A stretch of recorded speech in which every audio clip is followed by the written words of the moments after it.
Bonjour, je m'appelle Sophia et je suis militante au mouvement contre le viol et l'inceste.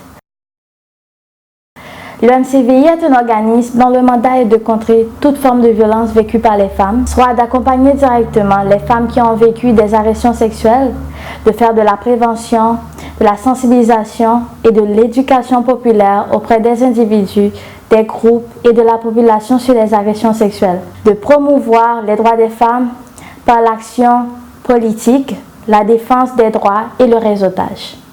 L'agression à caractère sexuel se définit comme un acte de domination, d'humiliation, de violence et d'abus de pouvoir commis principalement par les hommes envers des femmes et des enfants, mais aussi par des groupes, que ce soit des gangs de rue et des groupes armés. L'agression sexuelle, c'est déposer des attitudes, des paroles, des gestes à connotation sexuelle contre la volonté ou malgré l'absence de consentement de la personne. Et ce, en utilisant le chantage, la manipulation, l'intimidation, les menaces, les récompenses, les privilèges, les violences physiques, psychologiques ou verbales.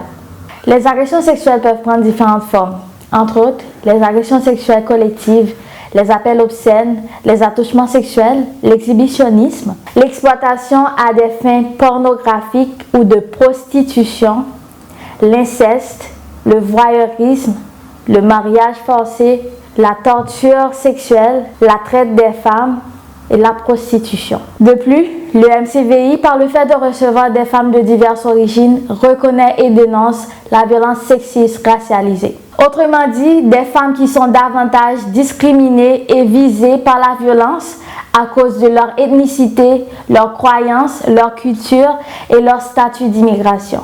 En droit canadien, une agression sexuelle est composée de 3 éléments. Premièrement, il doit avoir un contact physique, mais aussi il peut avoir agression si on a tenté ou menacé de vous agresser. Par exemple, si quelqu'un a réussi à s'échapper à une agression sexuelle ou quelqu'un a menacé à une autre de l'agresser sexuellement, les tribunaux pourraient conclure qu'il y a eu agression sexuelle, même s'il n'y a pas eu de contact physique entre les deux personnes. Deuxièmement, le contact physique doit avoir un geste à caractère sexuel. Un geste peut être d'un caractère sexuel, même si le contact physique ne fut pas sur les parties intimes de la personne. Pour évaluer le caractère sexuel, les tribunaux pourront prendre en compte le contexte de l'agression, les intentions de l'agresseur, les paroles et les gestes qui ont accompagné le contact physique. Et finalement, c'est l'absence de consentement qui fera la différence entre une agression sexuelle et une relation sexuelle. Pour en savoir plus sur les agressions à caractère sexuel et les femmes immigrantes, visitez le site web du MCVI www.mcvicontreLeviol.org ou appelez-nous au 514-278-9383.